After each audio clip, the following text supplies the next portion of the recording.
नमस्ते विद्यार्थियों, राष्ट्रपति की शक्ति में वृद्धि का कारण, राष्ट्रपति की शक्तियां, राष्ट्रपति का निर्वाचन, ये सब हम लोगों ने पढ़ लिया। अब थोड़ा सा अपने लिए आवश्यक हो जाता है कि अपन थोड़ा जाने कि राष्ट्रपति की फंक्शनिंग कैसे होती है, वो काम कैसे करता है। क्योंकि राष्ट्रपति तो एक होता है मात्र, शक्तियां सारी उस एक व्यक्ति में निहित होती है। तो इसलिए अपना जो मंत्रिमंडल बनाता है, उस मंत्रिमंडल के लिए क्या बाध्यता है, कौन कौन मंत्री बन सकते हैं, वो क्या करते हैं, इन सब के बारे में। और देखिए कई बार जैसे कि उपराष्ट्रपति भी राष्ट्रपति के रूप में कार्य करता है, तो वो उपराष्ट्रपति कैसे बनता है, उपराष्ट्रपति क्या योग्यताएं हैं और क्या क्या काम करता है, ये छोटी छोटी बातें हैं। ये थोड़ा सा अपन समझेंगे तभी अमेरिकन सिस्टम को अच्छे से समझ पाएंगे अपन। तो विद्यार्थियों देखिए, पहली बात अपन देखते हैं, कोशिश करते हैं समझने की। अमेरिका में जो राष्ट्रपति का जो कैबिनेट है उसकी बात करते हैं, कैसे बनता है, कौन सा कैबिनेट होता है। अमेरिका के संविधान में राष्ट्रपति के कैबिनेट अथवा मंत्रिमंडल का कहीं कोई जिक्र नहीं है। संविधान पूर्णतः स्पष्ट शब्दों में संपूर्ण कार्यपालिका शक्तियां अमेरिकी राष्ट्रपति को प्रदान करता है। इतनी बड़ी लोकतंत्रीय व्यवस्था का अध्यक्ष होने के नाते यह विभिन्न समस्याओं का समाधान करने के लिए किसकी सहायता लेता है, यह उसकी निजी क्षमता व विवेक पर निर्भर करता है। देखिए, अमेरिका के अंतर्गत संविधान में यह कहीं भी नहीं लिखा हुआ कि अमेरिका के राष्ट्रपति को सहायता के लिए कैबिनेट होगी,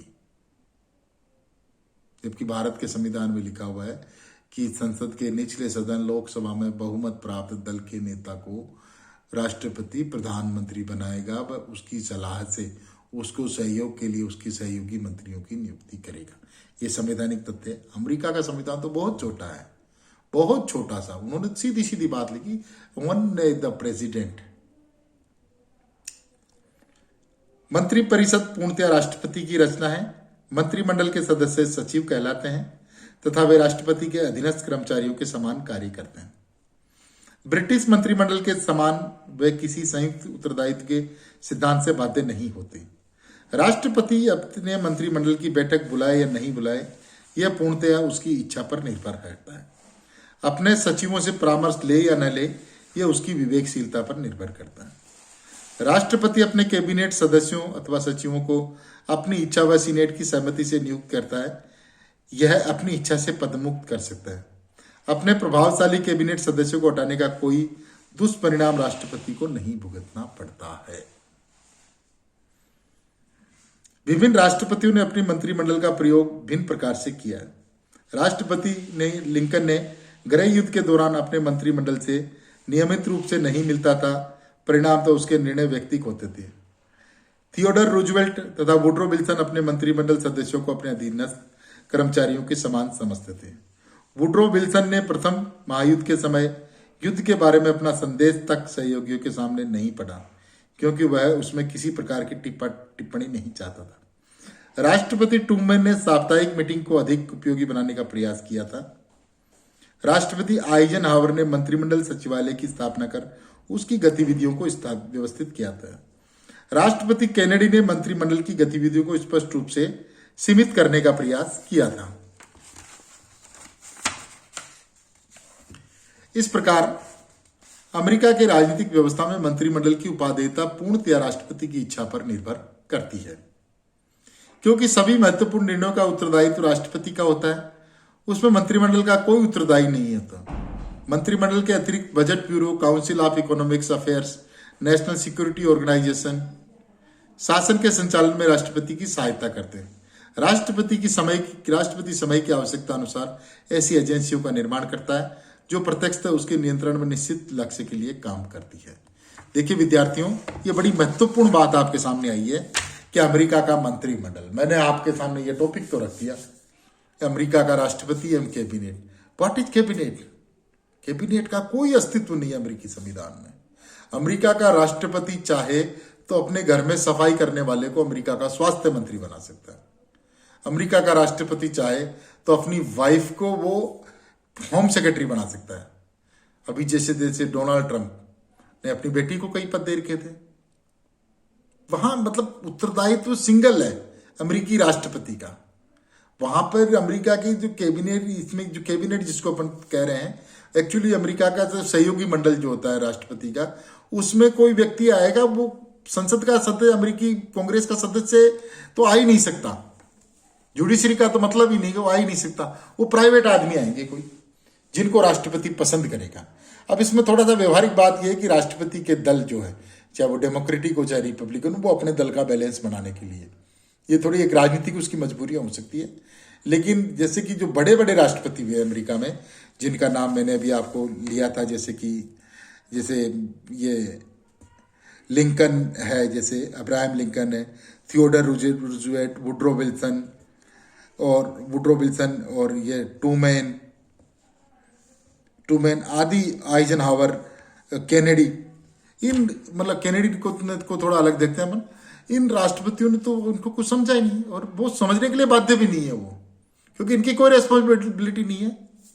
हाँ, दल के लिए, राजनीतिक दल के हिसाब से इनको थोड़ा था। हाँ, दूसरा एक चीज और देखिए आप, इसमें बड़ा इंटरेस्टिंग चीज है कि भारत के अंतर्गत प्रधानमंत्री के लिए आज की जो मोदी सरकार की परिस्थितियां हैं वो अलग है। आज तो प्रधानमंत्री पूरे मंत्रिमंडल के लिए भगवान है, पूरी पार्टी के लिए भगवान है। लेकिन जो पिछले जो अपने इतिहास देखे, संवैधानिक इतिहास, उसके अंतर्गत प्रधानमंत्री के लिए किसी प्रभावशाली मंत्री को हटाना बड़ा मुश्किल काम था। ये हटेगा तो ये दल को तोड़ लेगा, सरकार गिर जाएगी, तो इस्तीफा देना पड़ेगा। अमेरिका में ऐसा नहीं है, जिसको मर्जी जब मर्जी आउट कर सकता है, कम से कम उसके राष्ट्रपति के पद पे कोई फर्क नहीं पड़ेगा, ये फैक्ट है। अब विद्यार्थियों थोड़ा सा अपन देखते हैं, देखिए अमेरिका में जो उपराष्ट्रपति होता है वो कौन होता है, क्या होता है। अमेरिका की राजनीतिक व्यवस्था में उपराष्ट्रपति का पद सर्वाधिक अवांछनीय पद है। इस पद को असामयिक रूप से राष्ट्रपति का पद खाली होने की स्थिति में उसे भरने के लिए रखा गया है, पर कभी कभी उपराष्ट्रपति का पद राष्ट्रपति पद का स्थान ग्रहण करने का साधन भी बनता है। 14 उपराष्ट्रपति राष्ट्रपति पद प्राप्त करने में सफल रहे। 4 उपराष्ट्रपति भूतपूर्व राष्ट्रपति के स्थान पर बचे हुए समय के लिए राष्ट्रपति बने, किंतु स्वयं राष्ट्रपति पद के लिए निर्वाचित नहीं हो सके। 1988 में जॉर्ज डब्ल्यू बुश उपराष्ट्रपति के बाद राष्ट्रपति के लिए निर्वाचित हुए। इससे पहले 1836 में ऐसा ही हुआ था, जिसे मार्टिन वारेन उपराष्ट्रपति रहने के बाद राष्ट्रपति पद के लिए चुना गया। इस प्रकार जनता राष्ट्रपति पद के लिए आकांक्षा वाले व्यक्ति को उपराष्ट्रपति पद के लिए प्राय स्वीकार कर लेती है। ये देखिए, ये एक आंकड़ा आपके सामने आया है, इसको आप जरा गौर कीजिए। 14 उपराष्ट्रपति राष्ट्रपति पद प्राप्त करने में सफल रहे। 4 उपराष्ट्रपति भूतपूर्व राष्ट्रपति के स्थान पर बचे हुए समय के लिए मतलब शेष टेन्योर के लिए 4 बने, और 14 उपराष्ट्रपति वाइस प्रेसिडेंट बाद में प्रेसिडेंट बने। अब इनमें जो बड़े नाम है वो है जॉर्ज डब्ल्यू बुश, और एक है मार्टिन वारेन। अभी देखिए इसका निर्वाचन कैसे होता है। उपराष्ट्रपति का निर्वाचन भी राष्ट्रपति के निर्वाचन के समान अप्रत्यक्ष रूप से निर्वाचक मंडल के द्वारा किया जाता है, किंतु मूल संविधान में राष्ट्रपति के निर्वाचन के पश्चात दूसरे नंबर पर सर्वाधिक मत प्राप्त करने वाले प्रत्याशी को उपराष्ट्रपति पद प्राप्त करने की होने की व्यवस्था है। किंतु यदि 2 प्रत्याशियों के समान मत प्राप्त होते हैं तो उसका निर्णय प्रतिनिधि सदन द्वारा किया जाता है। 1804 में 12वें संशोधन के द्वारा राष्ट्रपति तथा उपराष्ट्रपति पद के लिए पृथक प्रत्याशी खड़े करने की व्यवस्था की गई। उपराष्ट्रपति सीनेट का पदेन सभापति होता है, पर इस संदर्भ में उसकी शक्तियां पर्याप्त सीमित है। उपराष्ट्रपति सीनेट की कार्यवाहियां स्थापित नियमों के अनुसार ही संचालित करता है। उपराष्ट्रपति की शक्तियां पूर्णतः राष्ट्रपति की सदिच्छा पर निर्भर करती है। वह चाहे तो उपराष्ट्रपति, देखिए बड़ा महत्वपूर्ण बात आ रही है, उपराष्ट्रपति पद की शक्तियां पूर्णतः राष्ट्रपति की सदिच्छा पर निर्भर करती है।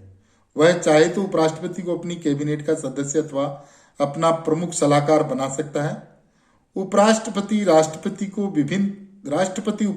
को विभिन्न दायित्व सौंप सकता है तथा उसे सद्भावना यात्राओं पर भी भेज सकता है। इस प्रकार अमेरिका की राजनीतिक व्यवस्था में उपराष्ट्रपति के कार्यों का विस्तार राष्ट्रपति की इच्छा पर निर्भर करता है। उपराष्ट्रपति के कार्यों का विस्तार राष्ट्रपति की इच्छा पर निर्भर करता है। तो इस प्रकार से विद्यार्थियों आपका ये समाप्त होता है यहाँ पे। और अब अपन अगला नेक्स्ट जो बात करेंगे वो अमेरिकी कांग्रेस की बात करेंगे अपन। फिर अमेरिकी कांग्रेस की बात करने के बाद में अपन थोड़ा सा बात करेंगे अमेरिका के सुप्रीम कोर्ट की। और सुप्रीम कोर्ट की बात के बाद में लगभग अपना अमेरिका का के दलों के ऊपर भी बात कर लेंगे, रिपब्लिकन डेमोक्रेटिक जो दल है वहाँ पे। सुप्रीम कोर्ट बड़ा महत्वपूर्ण है पढ़ने वाला एक संविधान के विद्यार्थियों के लिए। और अमेरिकी कांग्रेस, सीनेट, जो फेडरल सिस्टम में सीनेट का जो रोल है, ये सब चीज़ अपन बड़ा बारीकी से नेक्स्ट अध्याय में देखेंगे। आज के लिए इतना ही। थैंक यू वेरी मच, आप लोगों ने सुना। और आप सबसे मेरा ये आग्रह है कि आप इन वीडियोज़ को देखिए, आपके साथी मित्र जो इनके पास नहीं पहुंच पा रहा उनको भी फॉरवर्ड कीजिए, और इस चैनल को सब्सक्राइब कीजिए, लाइक कीजिए और शेयर कीजिए। Thank you very much.